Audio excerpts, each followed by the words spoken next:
Anong mas malaki kita mo, export o yung seaman? Para sa akin, sir, export. Sa consistent, seaman, sir. Hindi ko pagpapalit yan kahit ako, pabalikin ako ng barko ako. Kasi aabot din tayo sa point na katulad sa ibang isda na mag-down o di kaya Darating yung time. darating yung time. Pero hindi kasi consistent. Pero sa ngayon, Kung kaya pa, tuloy lang natin. Tuloy. Baka may mahanap akong ibang trabaho dito na mas maganda din oh, na ganun din sa or seaman. mapalaki mo. Or mapalaki ko to. Kagaya nila, Ni Martin. ni Martin at saka ni Master M5. Oo, ni M5. Nakikita mo ba darating ka doon o mas malaki pa sa kanila? Na siguro darating din ako doon. Darating ka Pero sa ngayon, tsaga-tsaga lang muna. Kung anong meron, sige lang.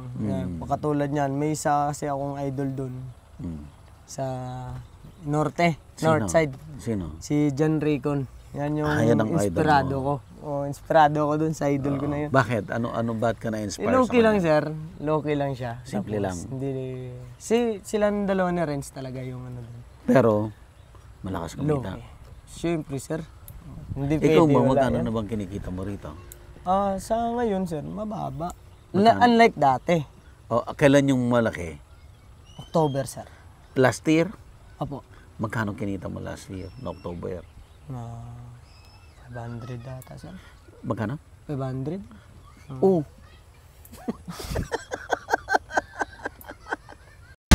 Gusto mo bang matuto ng agribusiness, crops, livestock and poultry, aquaculture, at ma-inspire sa mga success stories?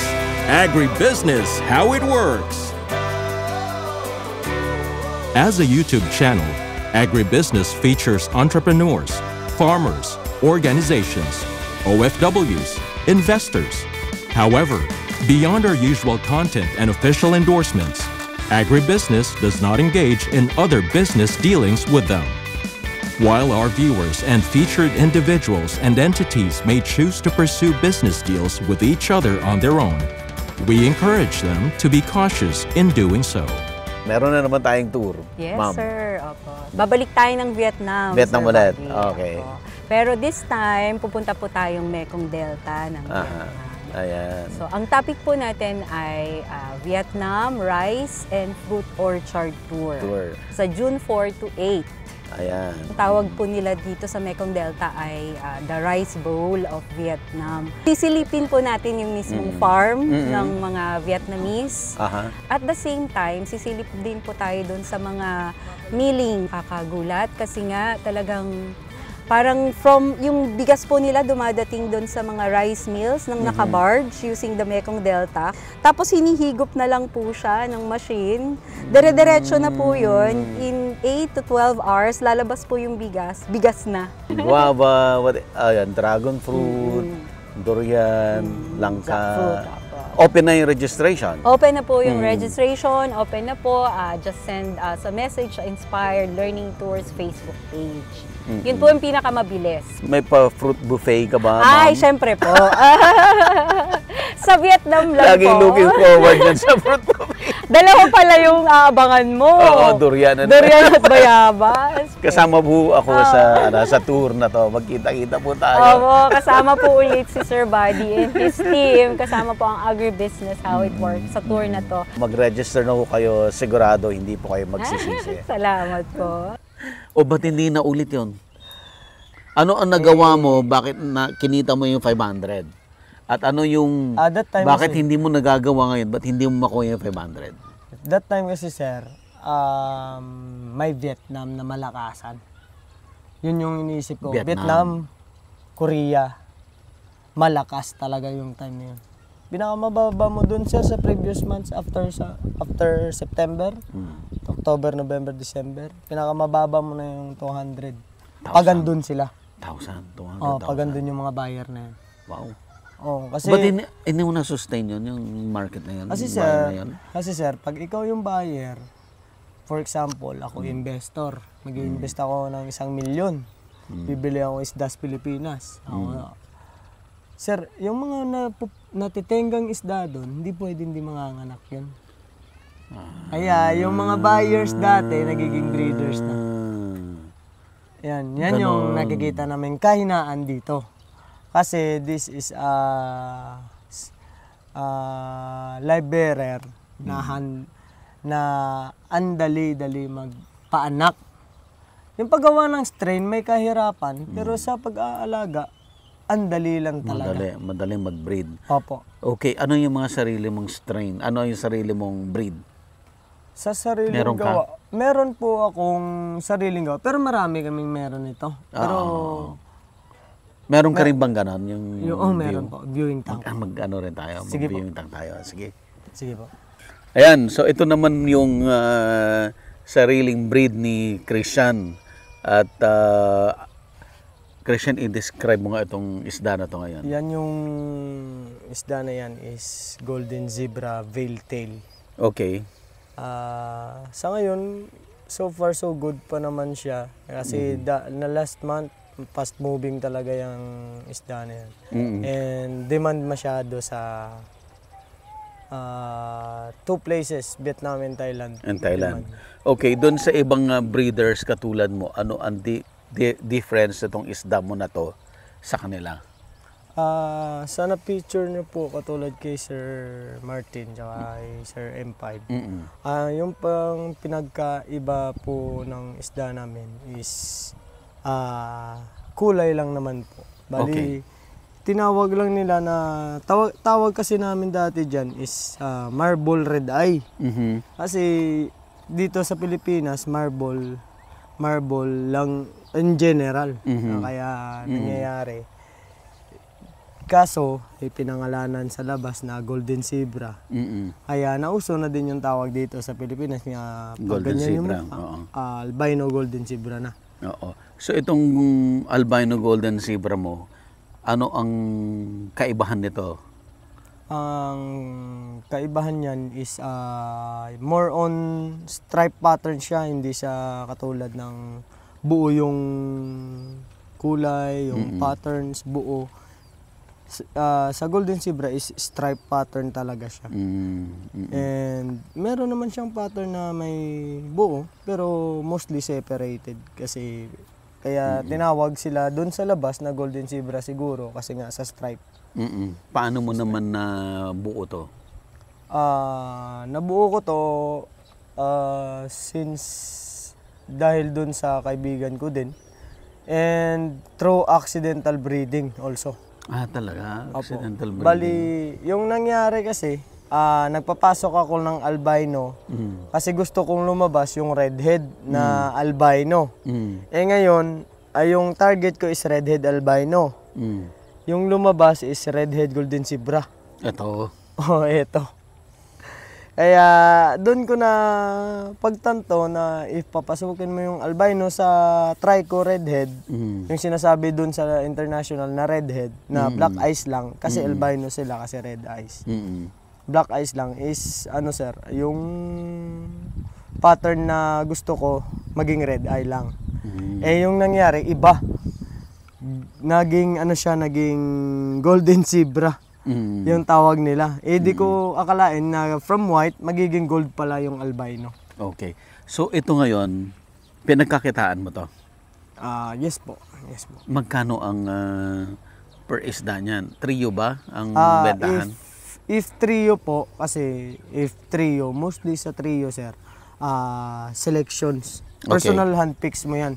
Kasi gusto nila dekalidad, tapos yung pattern, yung labas na labas, lutang na lutang, tapos maganda kulay, maganda body shape. Yan yung hinahanap sa labas pag trio yung buyer. Pag trio yung buyer, mataas talaga yung presyuhan nila. Magkano mo na presyo nito? Ito, last previous months, nasa 350 pa yan, sir. Ngayon, dollars, $350. Ngayon, magkano na to? Nasa per trio yan, yung $350. Ngayon, medyo marami na din sila nakabili sa Pilipinas and marami na din buyers. Marami na din breeders. Yung nangyayari is, naging mababa na yung value gawa ng crowd. Magkano na value nito ngayon? Nasa $40 or 50 po. $50 per trio? Per each. Each na. Apo. Di 150 pa rin. Oh, 150 pa naman. Okay. Naghihina. Na water shock. Yung isa. Na Okay, water palit na tayo. Okay. Next. Na water shock sila. Yung isang Before pa maano yan. hindi na water shock lang yan, sir. Okay lang naman siya, kaso na-shock lang siya sa tubig kasi galing sa init. Siguro malamig to. Malamig. Apo. Okay. Next tayo. Okay, Christian. Ito naman. Yan naman po is redhead albino sakura. Okay. Nung yung mga naunang na-feature natin, napakita rin ba to? Sa tingin ko parang. Parang, okay. Parang. Pero anong difference nito sa'yo, sa kanila? Para sa akin, sa pagtingin ko, sir, same lang naman kami. Same lang? Apo. Okay. Kasi sa mole kasi, sir, akala natin may pinagkaiba. Pero same genes lang. Depende yan sa pagpapalaki mo. Ibig Kasi sabihin? mostly yung mga ganyang strains is prone po sa melanoma. Yung Ano yan? melanoma is actually term yan ng mga fish keepers, pero yung melanoma is exist lang yan sa cancer sa skin. Okay. Yung cancer sa skin ng tao. Kaso tinatawag din na sa fish keeper na melanoma. Pero di ko alam kung anong tawag dapat dyan. So may discoloration dun sa kulay? Yun yung nangyayari. Kala nila nagpapap yung skins nila, tumataba, yung nagdi-deform, nagkakabukol. Akala nila okay lang. Pero sa isda, hindi yan okay kasi for me, water quality, sunlight, tamang sunlight lang. Kasi pag sobrahan yung sunlight, mamamatay yung isda. Tapos, sa ganitong breeding kasi, sir, marami yung unless sa kulay, sa body shape nagkakatalo. Diyan sila kasi yung intentions nila is bibili ng balloon mollies talaga. Yung balloon, kaya specific balloon, kaya tinatawag nila na balloon kasi bilog na bilog. Sa short body, kumbaga, sir, short body. Ito ba pinagkakita mo rin to? Yes po. Magkano mo nabenta ito? Sa ngayon, sir, patok yan kasi Ngayon, rare pa. ito ang pinakapatok ngayon. Rare po. Rare pa rin siya ngayon. So magkano ang presyo ngayon nito? Hindi pa ako nakakapag-out. Pero may narinig akong balita na nasa 350 daw to 450 trio. Taas ha? Opo. Pero mas tataas pa yan pag veiltail yan. Kasi pina-project ko ngayon yan sa veiltail. Sinasama ko sila sa veiltail. Sinasamahan ko so sila. So kinocross mo siya ngayon? Kinocross ko sila. Pero yan yung genes na stable na sa akin. Kasi Stable na yan? Opo. Pag nanganak sila, mostly yan yung anak nila. So wala pang na-order sa ito ngayon? Wala pa po kasi para sa akin at for sale muna. Ayaw mo rin ibenta? Opo. Kasi pag rare, hindi ko kasi din hinahabol yung mataas, marami yung market. Okay. Hinahabol ko yung mataas na market. Yung mataas ang presyo? Opo. Kasi marami na kasi sila nagbebenta ng mura na marami. Yan yung mahirap kasi doon nag-i-start yung decreasing ng value. Basta ikaw, yung grupo ninyo, priority nyo, Meron quality, din naman quality over quantity. para mataas ang presyo. Opo. Meron din naman kaming wholesale. Actually sa international, nagpapa-wholesale ako dati. Kaso medyo napagtanto ko na din na mas maganda yung kitaan. Kahit konti lang. Konting isda lang, pero pagpatok, nakuha mo yung panlasa nila, papatol talaga sila kahit pagpalagay natin mataas presyo mo o mas mataas pa kaysa sa iba. Pero pag nakita nilang quality talaga isda mo, wala silang question about So isda. mas sulit ang quality versus quantity. Opo. Pero minsan pag for example may nahabol tayong bayarin, quota, may nagdidesisyon na. Pero hindi ko binibenta wholesale yung mga rares. Oo. Pero at Kasi least yan maganda sa'yo, meron kang buyer na pang pet shop lang. Opo. May Yung mga, sub ko as another opportunity. Okay, next tayo. Ito yung third na set natin. Opo. Christian, anong pangalan nito? Red zebra. Red zebra. Pero yung isa dyan is red golden zebra. Asan dyan yung golden Yung zebra? pulang-pula yung eto po. Yung pulang-pula. Pulang-pula talaga. Okay, ba't mo sila pinagsama? Isa lang sila sir. Bali magkakapatid lang sila. Okay. Kaso medyo ano lang siya na mutation ng ganyang mutation na siya. Apo. Pero red zebra kasi sila nang galing. And then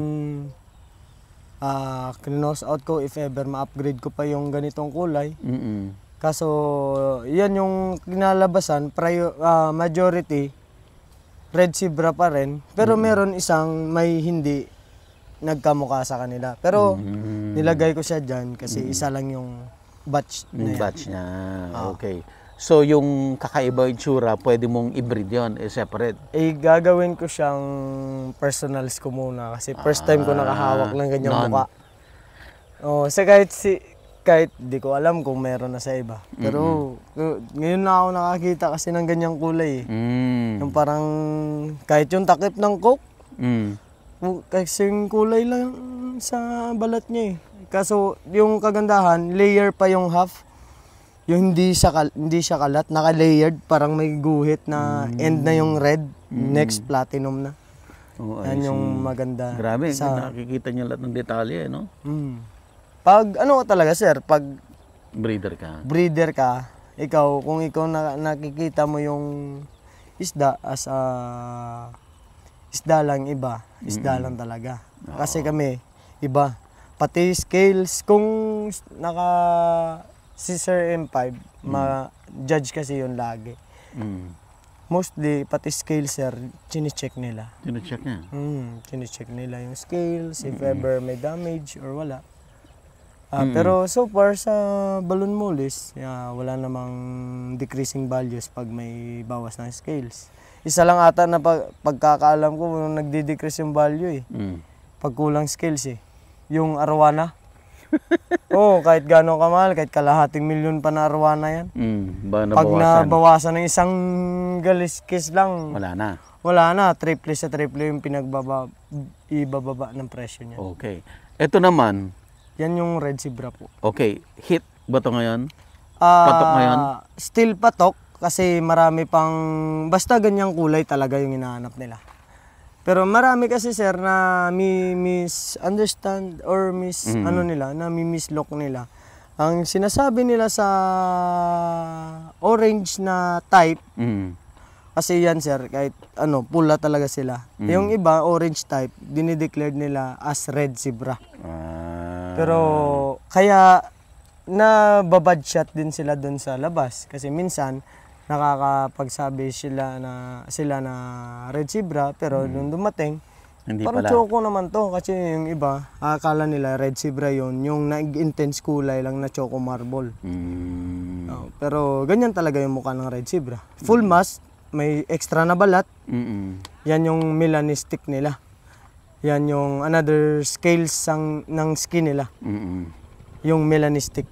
Yan yung basehan na red talaga. So ito ngayon, mahal pa? Sa ngayon, sir, okay. Magkano naman ito? Yung benta ko niyan, sir, nakaraan, 250. Ngayon gusto ko ibalik yung market muna. Kaya benta ko muna dyan is 200 lang per trio. Balik ko lang muna yung market kasi nawala na yan. Gawa ng panay issue doon sa Choco Marble eh. I see. Panay sila issue sa Choco Marble. Sabi nila, pag Pilipinas binila ng red zebra, Choco Marble dumadating. So kailangan mo yung establish na establish pag red, muna red na talaga. Kaya ginagawa ko muna is ganyan. Yung proseso ko is babaan ko ng konti para first time naman mapansin ulit. Pero mataas talaga market dati yan. Kasi may naalala ako, nakapagbenta kaibigan ko isang trio 600. Wow. Si Renz. Si Idol. Si Idol. Okay, next tayo. Ito na, Christian. Ito na yung pangmalakasan mo. Dati, sir. Yung narinig ko na balik. Kasi wala na masyado nagbibenta ngayon yan eh. Anong pangalan nito? Yung full mask na red zebra billtail. Oh. Yung armored eye. Okay, XPA describe mo naman siya. Bakit Bali- paborito mo to? Oo. Kasi dati, maraming market niyan eh. Mhm. Tapos, naghaka-haka na mataas ng benta. Tapos, tinanong ko naman si Renz, mataas talaga bigay niya doon, nung time na yon sa ganyang strain. Mm. Kaya sabi ko, i-hold ko to hanggang sa mawala. Mm. Kasi yung ganitong strain, sir, mabilis mamamatay yan. Mm. Not because na pangit ka mag-alaga, because Talagang sa, ano sa siya. balat niya. Dapat marunong ka mag-alaga kung paano siya tatagal. Okay. Butit na re-retain mo siya. Na, ano pa lang naman siya sir, bata pa. Nasa 6 months pa lang yan. Mm. 6 months. Yung kapatid niya, naibenta ko na. Mm. Kasi hindi na reach yung expectation ko sa ganyang strain. Kasi ganyan talaga yung Dapat specific itsura. na itsura niya. Okay, Yung- magkano offer sa'yo nito? Bakit hindi mo binigay? Noong dati, may kasama siya, namatay kasi ganyan din yung mukha ng pair niya. Mm. Pair niyan, inoperan ako ng mataas. Magkano Hinindihan ko kasi nga wala pa ako na ito eh. Gusto ko makaparami, gusto ko maka-improve ng ganito. Mm. Meron ako niyan mga round tails mo, marami. Pero yan yung mukha na yan, inoperan ako niyan 650. Wow. Oh, Trio. pair. Pair. Hmm. Kailan Noong time yun? na yan. Last December. Itong December lang. To. Maliit pa lang sila. Nasa ano pa lang. Basta ganun daw yung muka. May binigay siya sa akin na picture na ganito yung hinahanap ko sa ganyang strain. Sa red zebra na full mask. Tapos bale tail. Ganyan yung body shape. Parang ano talaga yung round humpback. Yun yung So pinakita. ikaw na lang may-ari ng ganito ngayon? Di ko alam, sir. Pero marami naman siguro. Kasi yung mostly nagtatago ng ibang isda sila para for Oo. Gulat For breeding, factor ba? panggulat factor. ako tinatago ko siya kasi nawalan na ng pair. Ngayon hinintay ko mga anak yan kasi kargado na siya bago namatay yung male na yon. Okay. kasi yung- Buti na lang. Opo. Buti na lang nakakarga siya muna bago namatay yung male na yon. Kasi sa sobrang init ng time na yon. So, Yung kailan- nag-heat index dito ng 38, yun yung namatay yung male na yon. Kasi hindi pwede sa mainit yan, sir. Okay. Kailan Ayan. mga anak to? Siguro nasa 2 weeks maximum. Okay. Hinihintay ko na lang. Then, itong isda na to, sir, isa to sa pinakamataas talaga na narinig ko na market. Anong pangalan ulit nito? Red zebra belltail. Yan. Full mask. Full mask. Hindi naman sila bibili ng ganyan kataas na value pag hindi full mask. Yung full mask, sir, may melanistic siya na balat dito sa ulo niya. Ito, sir. Yung thick scales niyan, sir. Yan. Yan yung melanistic. Yun. Tapos pulang-pula yan, sir. Ngayon kasi medyo hapon na. Wala na masyadong araw. Pag may araw yan, sir, parang dugo Pulang-pula yan yan. pag naarawan. Ito. Tapos itong scales na to, yan yung melanistic. Yan yung nagiging cancerous pag hindi ka marunong mag-alaga. Oh. Ayan. Kaya mostly, yung sabi nila hindi pwede sa sunlight. Para sa akin, sir, hindi pwede i-indoor ang yung melanoma. Oh, I see. Ngayon, ganun din sa isda. Ba't mo ilalagay sa hindi maarawan? Kaso, tamang araw lang. Okay. Pag pangit na araw, pangit din yung isda. Okay. Alright, Bon, Christian. Yes, sir. Ano naman ang message mo doon sa mga audience natin? Message ko is, wag lang susuko sa lahat ng bagay. Continue lang lagi. Pag nadapa, bangon lang. Bangon ulit. Bangon ulit. Kasi marami tayong pwedeng gawin hanggat buhay pa tayo. Basta, pag nadapa, yun lang. Bangon lang. Oo, bangon lang. Hope na na makabalik kami dito at makita natin yung improvement ng farm. Yes, sir. Dumaan ka sa challenge, nasira yung yung farm dahil doon sa pagputok ng Canlaon Volcano. But under rehabilitation. At sabi mo nga makukuha mo yan sa export. Thank you, Dalihin Christian. natin, sir. Thank you, Christian. Yeah, Thank you so welcome. much. Welcome. Dami dito isda, sir, oh. Yan sila. Dami yan hanggang dun. Iba rin ang style mo, no? Yung dito, sir, yung ginagawa ko, pag may strain na makita ko dyan, huliin ko yan. Kukunin mo. Gagawin ko material. Tapos, pag nag-improve na naman ulit, huli na naman ako. Pero ito, yung mga ganito, ang purpose nito is to maintain the ponds. Kasi bukod dito sa sa tubig, pang-irrigate din. Opo. Kasi yung tain nila. Tama. Nagiging din yan. Fertilizer. Fertilizer. Tapos nalilesen kasi yung sir, yung lamok. Kasi nga gawa ng hindi namin mapipigilan yan yung motor. Okay. Kasi araw-araw tumatakbo yan. Okay. Kasi solar nga. Yung ginagawa kasi kailangan mabinyagan lahat. Solar po ang tubig nila dito, nila Christian. So tuwing may araw, umaandar yung solar pump. Kaya laging may tubig. Sagana sa tubig. Sagana sa tubig. Tsaka dito, yung gusto mong malanghap na hangin, pag galing ka ng city, presko talaga lagi. Pag gising mo, preskong hangin. Pag uwi mo. Yan yung mga bower, sir. Yan yung bower. Yung male nandun. Yung male. Kambing yung inaalagaan namin. Tapos kalabaw. Tapos native. Yung bower na yan. Galing, no? Ito, anong gagawin mo dito? To, sir?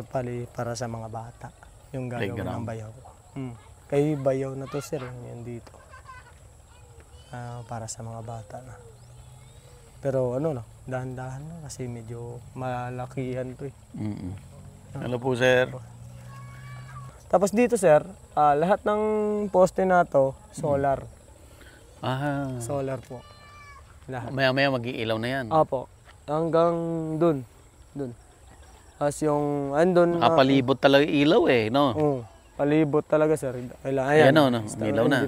Hindi pa. Mamaya pa yan, sir. Mamaya pa yan. Yan. Tapos yung tubig, solar. Tapos yung kuryente, sa sunod, idadagdagan daw namin ng panel yan. Mag-merge kami. Dagdagan namin ng panel, i-hybrid namin. For the meantime, kung umaga, solar, paggabi, di kuryente yan. Para in case na gusto namin mag-aircon, pero so far, no need na sa aircon. Mag-aircon? Presko, no? Presko. Hello po. Nag-i-spray na. Yan, nanay kasi. Hello po, ma'am. Nanay. Alis na po kayo. Papuntang party. Valedictorian kasi yung kaya pala may celebration. Opo. Yung nag-spray sila, yung ginagawa namin, counter spray. Sinasabihan kami nila na bago mag-spray, insecticide, counter spray din kami. Kaya walang nangyayari, hindi makatakbo dito yung Kasi tatamaan, pag nag-spray sila doon, tatamaan ito. Kaya nagkakaintindihan lang yung nangyayari ng mga palay dito. Hindi unlike sa iba na pag nag-spray ka, walang pakialaman, spray lang. Dito, maganda kasi napapaalam. So dati palayan din to? Yes po. Tsaka dito, tubo. Dito, kasi mataas dito eh. Dito mababa, palaging basa. Yan, nila. Pero mostly, maganda talaga daw dito is mais. Yan yung corn. Sweet corn yan eh. Yan daw yung maganda talaga dito para sa lupa. Tsaka ito na lang, mas maganda daw na Kasi mahal lang to na investment. Kasi per puno. Batangas to galing, sir eh. Marcot. Yung iba nga, lemon. Lemon yung iba napadala lemon sa amin. Kasi yung lemon ang napadala? Yung iba nagkamali siguro ng pili. Pero siguro dalawa lang ata. Tsaka yung siling labuyo, yan. Tapos lemongrass. Yan. Marami ka ng lemongrass pala. Tapos doon mais lang. Tapos dito mga gulay, kalabasa, mga bahayan na rin yan. Yung bahay lang kasi, yung lupa kasi namin, sir, is payo. Pag ganun. Yung malaking bali sila lang yung nakabili dyan. Kasi klowa to na sir, na may cutting. I see. Kaya nagkaroon ng space sila sa lupa. nagka-U shape. Pero buo to, isa lang ito dati mayari. Nung binili, nauna kasi sila bumili. Tapos yung the rest na natira, binili. Oh, I see. Okay, let's go na rin. Let's go, sir. Thank you so much. Thank you. Agribusiness merch is now available on Shopee and Lazada. Agribusiness, how it works. Instruct, inspire, succeed.